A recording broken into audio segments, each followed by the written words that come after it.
The first question comes from Ashish, who is a student of electrical engineering at IIT-Kanpur. And he says, in any scientific experiment, there is a subject and an object. The subject is biased due to his conditioning. We see many scientific studies contradicting each other as they are reported by scientists having different conditionings. Then there is little difference between science and faith, as both are subjective. But the general belief is that science is objective, and this leads to scientists becoming self-righteous, arrogant, judgmental, sometimes even insane. My question is there anything that's objective, universal, and always trustworthy?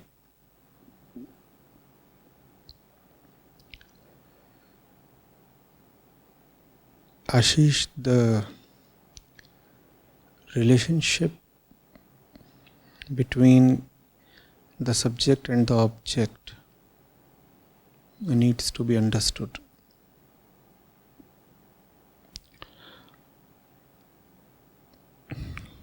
Usually,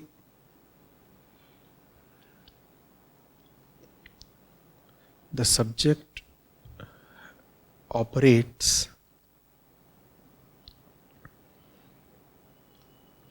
in its lowest state, and that lowest state of the subject or of the consciousness of the subject you could call as belief or superstition.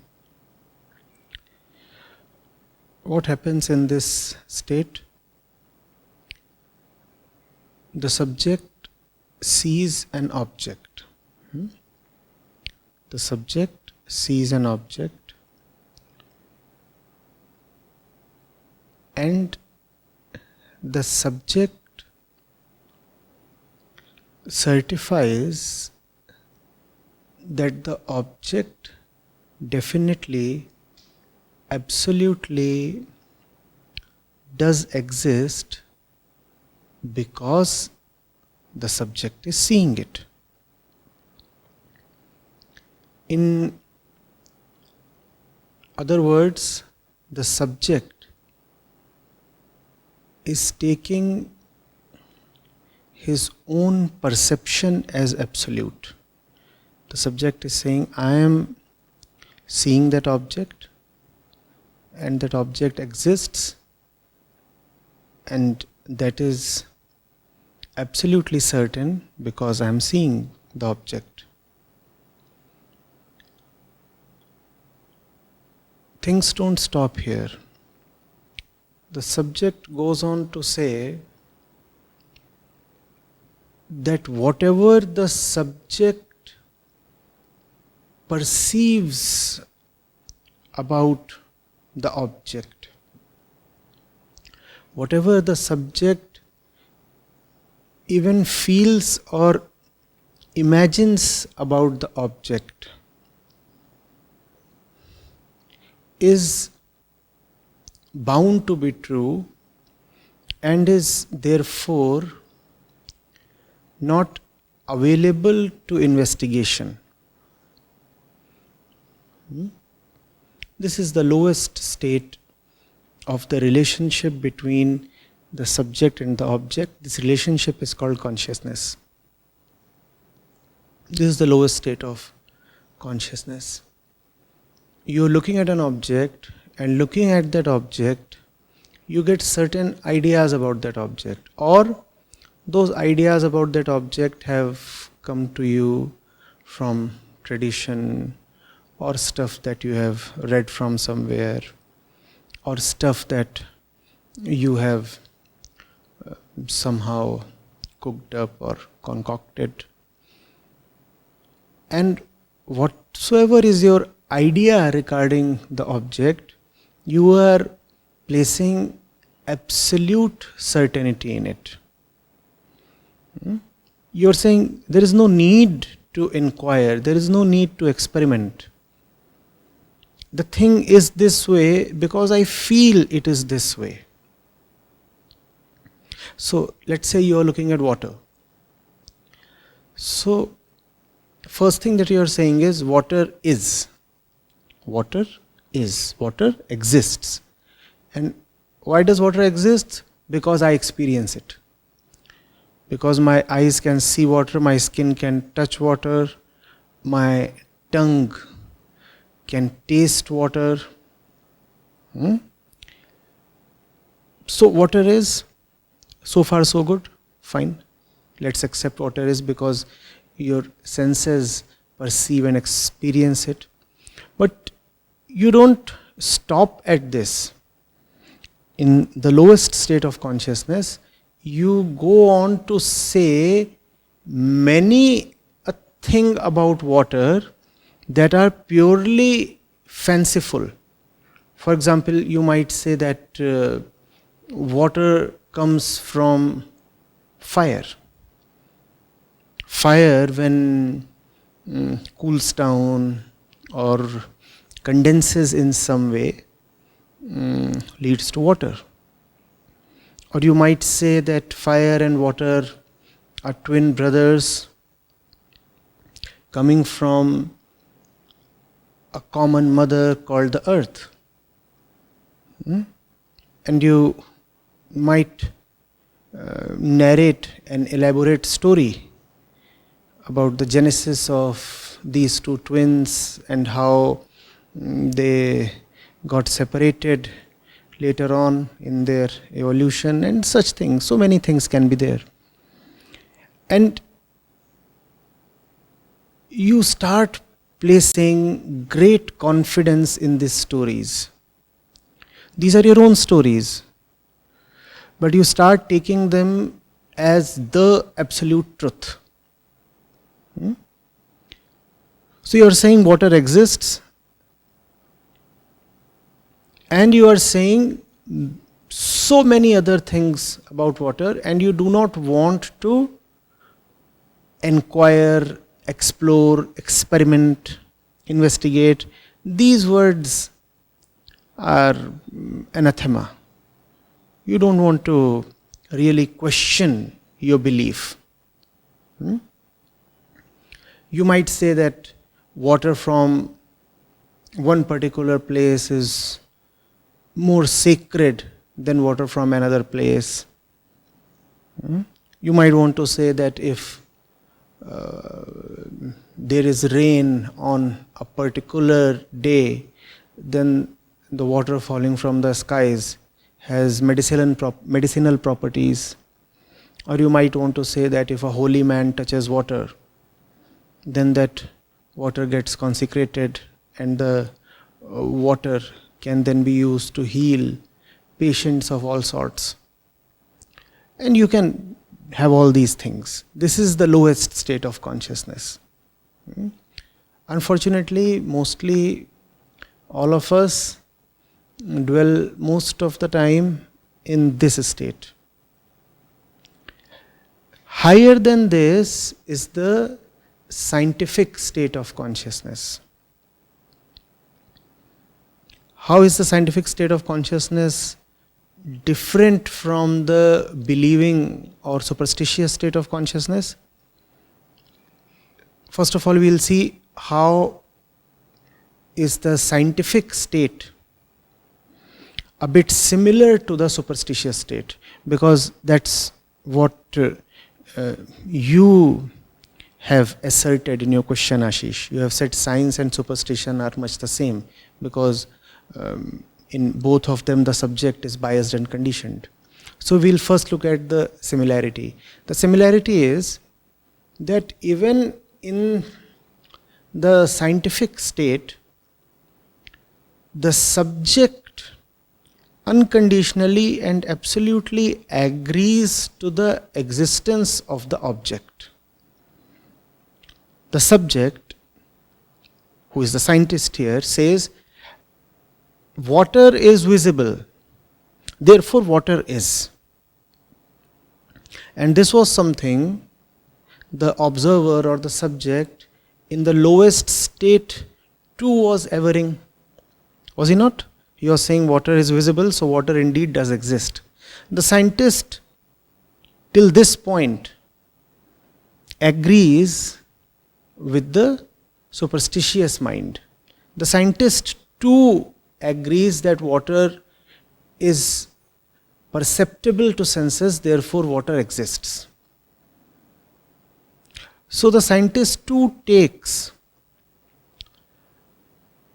sensual perception or sensual experience as an absolute.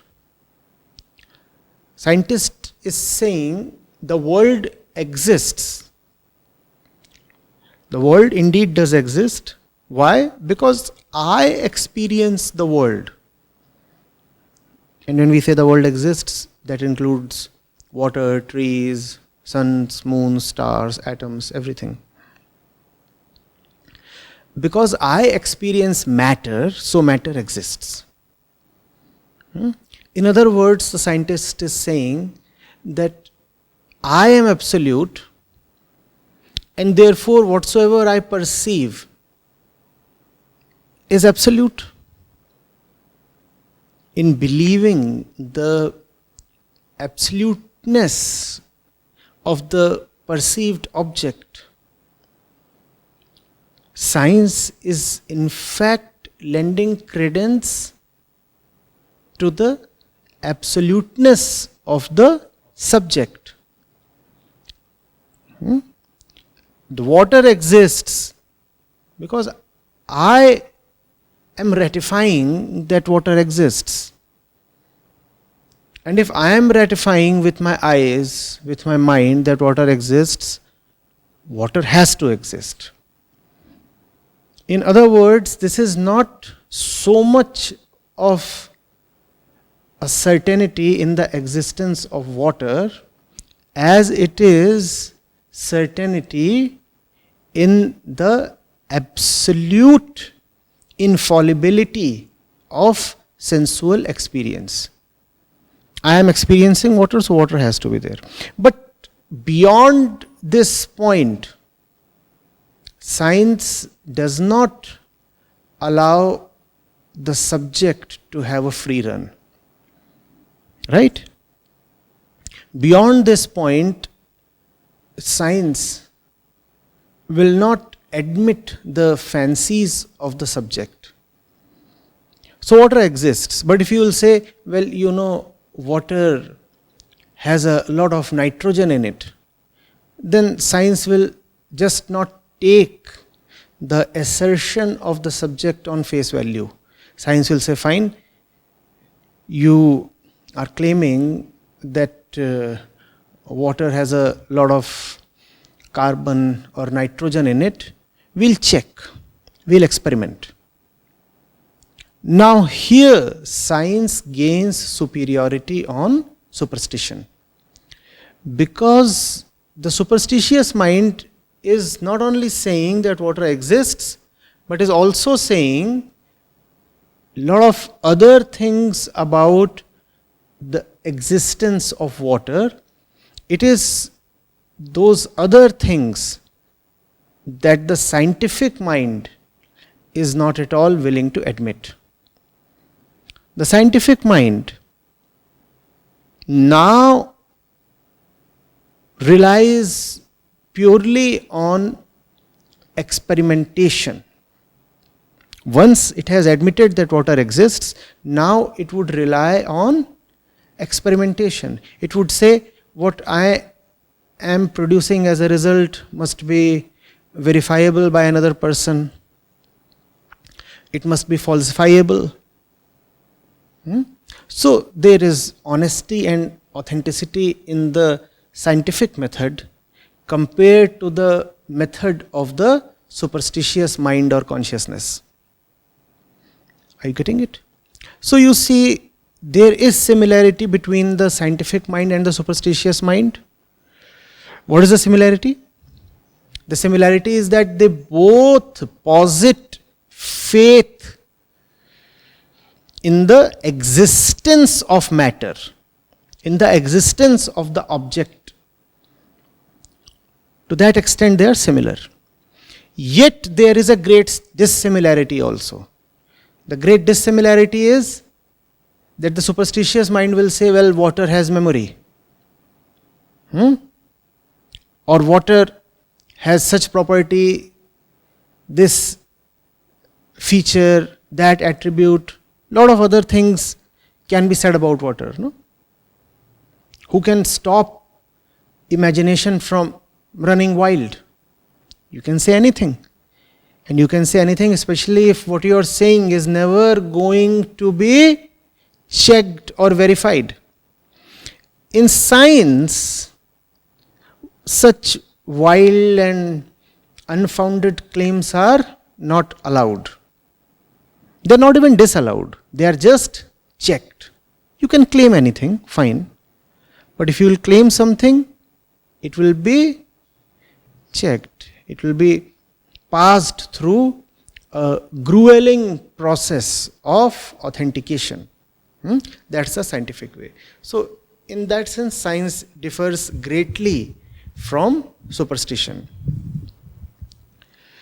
Then comes something that is higher than science, and that is faith.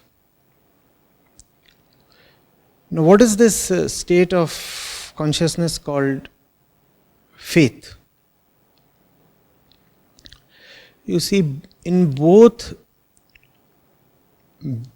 superstition and science, the subject has been taken as an absolute. It has been assumed that the subject indeed is. And who is assuming this? Obviously the subject himself. So the subject is taking himself as the certainty, as an absolute, and therefore as the truth. I am, and we will not question this. We won't investigate this. So the subject is the center of the consciousness of both the believing mind and the scientific mind. The faithful mind has no such center. When the subject is the center, then it is that center that is commonly called as the ego. So superstition and science both operate from an inner place called the ego. That, however, I am repeating, does not mean that science and superstition are the same. Science is hugely superior to superstition, even though science holds a blind belief in the existence of the subject. That is one thing that science never bothers to question. And therefore, there are great problems with the scientific mindset. In fact, a lot of problems that the world is facing today are because the scientific method does not include turning inwards. The scientific method questions all objects, all matter, the entire universe quite rigorously, but the scientific method just does not question the observer or the subject or the ego. The scientific method says, if I am experiencing something, that is the final proof of its existence. However, the higher state of consciousness, faith, looks at the subject as well and says, how am I so sure that I am? How am I so sure? Should I not first look at myself? The more faith looks at itself, the more it finds itself unreliable. And if something is unreliable, if something has been assembled bits and pieces from here and there, how can it be an absolute? Therefore, the higher state of consciousness refuses to take the subject as an absolute. It says, no, the subject is not an absolute. There has to be something higher than the subject, because this subject is all conditioned, as you are saying in your question, Ashish. This subject is so very conditioned. This subject has no authenticity, nothing original about itself. Everything about the subject is coming from here and there. The subject looks at the object influences the subject. Some part of the subject's consciousness comes from its genetic origins. Some part comes from the experiences it has had during its lifetime. How can this kind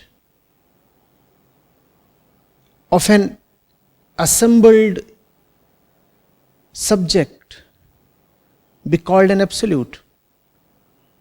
Therefore, faith starts looking for something that is higher than the subject. To begin with, that which is questioning the subject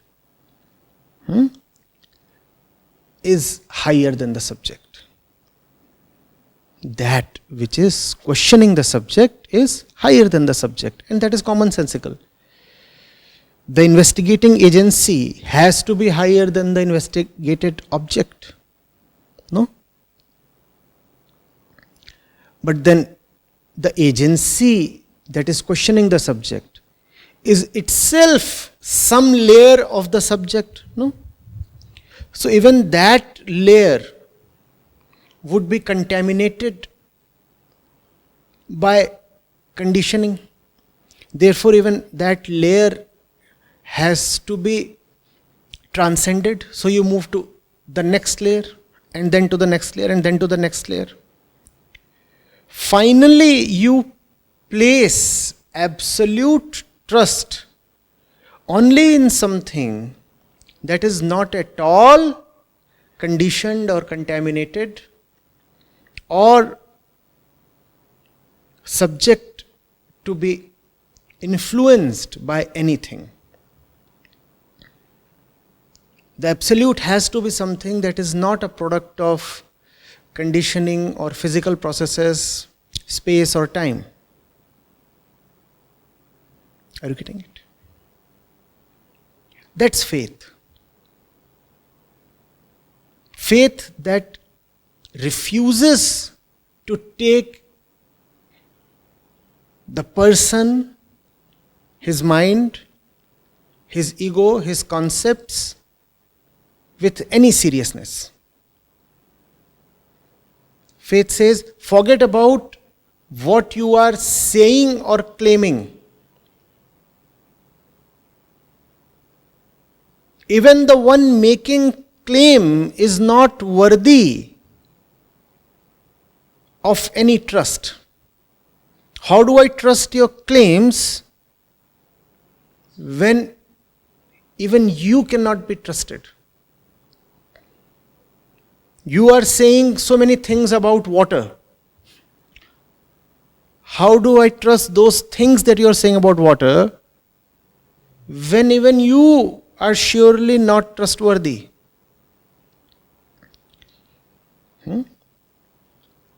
So you see, the believing mind lives in stories, imaginations. The scientific mind dismisses all stories, all imaginations, but one. That's the limit of science.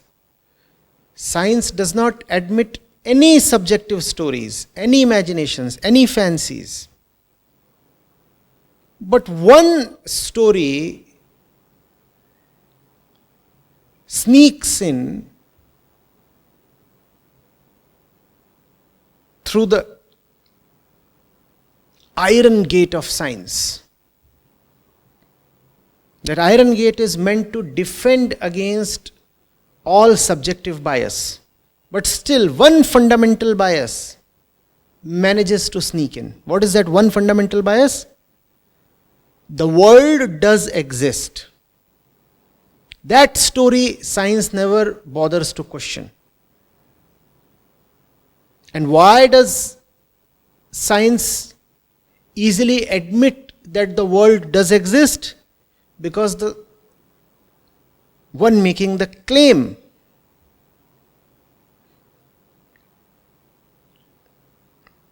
it is believed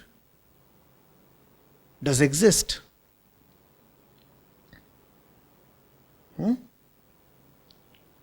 So out of the 100 things, science questions 99. What is that one thing that science does not question? The self. And then comes the higher state of consciousness in which everything is questioned and dismissed. Even the questioner is then questioned and dismissed. Finally, there is nobody left to question anything or dismiss anything. Then there is just the absolute, and that is faith. Faith, therefore, sits over this entire game of duality, the dualistic consciousness involving the subject and the object, looks at it and knows fully well that it's just a game. It's a game in which everything is relative to something else. Therefore, nothing is fully trustworthy here. Faith is not about placing your trust in something special called the absolute. Faith is first of all about knowing that false hope is simply stupidity. And if you will place your hope in anything in this world or anybody in this world, including yourself, then you will be deceived, let down. That's faith. So faith is first of all about not placing unrealistic hopes on anything in this phenomenal world. That's faith.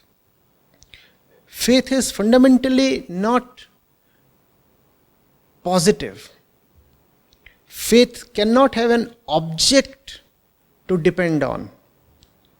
How can faith depend on an object when faith has dismissed even the subject? Therefore, you can have belief in some object, you can trust some object, but if you say you have faith on an object, then you do not know faith.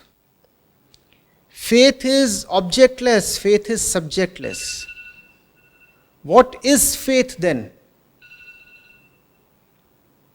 Faith is something that you just cannot define, because whatsoever you define would be coming from your own bias, your own limited set of experience.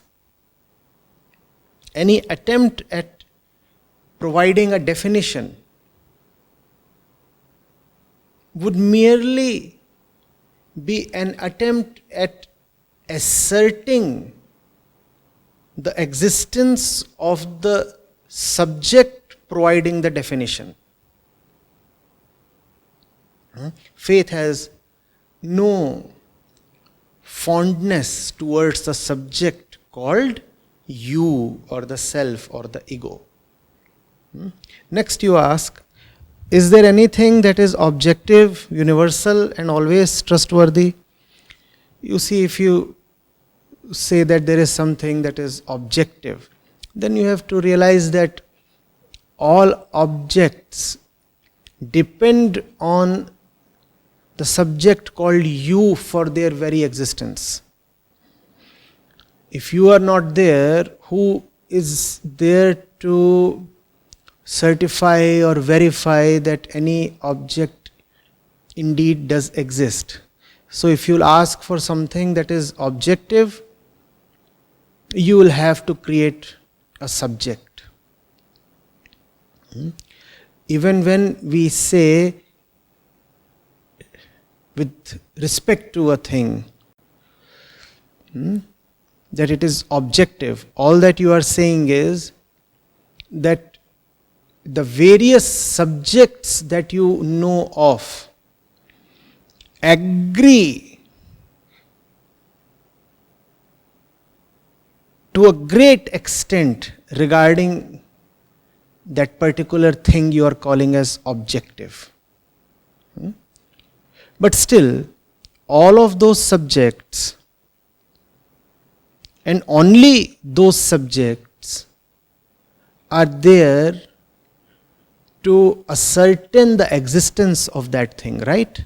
How can then it be fully independent of the subject? Let me explain. Even if you say something is objective, what you are probably trying to say is that that particular thing does not depend on the bias of the subject, right? When you say something is objective, you are asserting that the thing is independent of the bias of the subject. Now, how can that thing be independent of the subject when the very existence of any object is dependent on the subject? So, there is nothing absolutely objective possible at all. Truth is therefore not objective. Facts can be objective. A lot of subjects agree with respect to one thing, and you can call that as an objective fact, because the fact is standing irrespective of the change in the subject. So you are entitled to call it objective. But still it is not the truth. It's not the truth. Similarly, universal. You are saying, is there anything that is universal? Well, yes, there are things that are universal, but who perceives the universe? The person. Therefore, whatsoever is universal is actually and firstly personal. Therefore, the truth is neither objective nor universal. It is a great fallacy to look for an objective truth or a universal truth. When the universe itself is a dualistic projection of the person, how can there be a universal truth? But yes, you can have universal facts again. Then you are saying, is there anything that is always trustworthy? If there is something trustworthy, then there would be somebody placing trust in that trustworthy thing. Now, how trustworthy is the one trusting the trustworthy thing? If there is someone trusting something that you are calling as trustworthy, then who is the agency certifying that object, that perceived object, to be trustworthy? The one who is placing trust in that thing. Now, who is placing trust in that trustworthy thing? You and me. And how trustworthy are we? When we are not trustworthy, How can our claims about somebody else's trustworthiness be trustworthy? Therefore, if you will look for something trustworthy, you will again be let down. Do not look for truth with such conditions or in such ways. Do not look for truth in objectivity. Do not look for truth in universality. Do not look for truth as something that is always trustworthy. What to do then? See what is not trustworthy. See where everything in the universe comes from. See what provides definition to everything. And when you are seeing these things and admitting the results of your investigation, do not be in a hurry. Do not be desperate to come to a conclusion. Do not say, okay, I have found out that those 14 things are not reliable. So where is that 15th thing that is reliable? No. Live with what you are seeing. When you can live with the ephemeral nature of this world, with the untrustworthiness of this world and yourself, without feeling uncomfortable, then you know you have faith. Faith is not about finding an anchor to live by or stand by. Faith is about seeing that anything that you use as an anchor is itself anchorless. Having seen this, if you can still smile, then there is faith.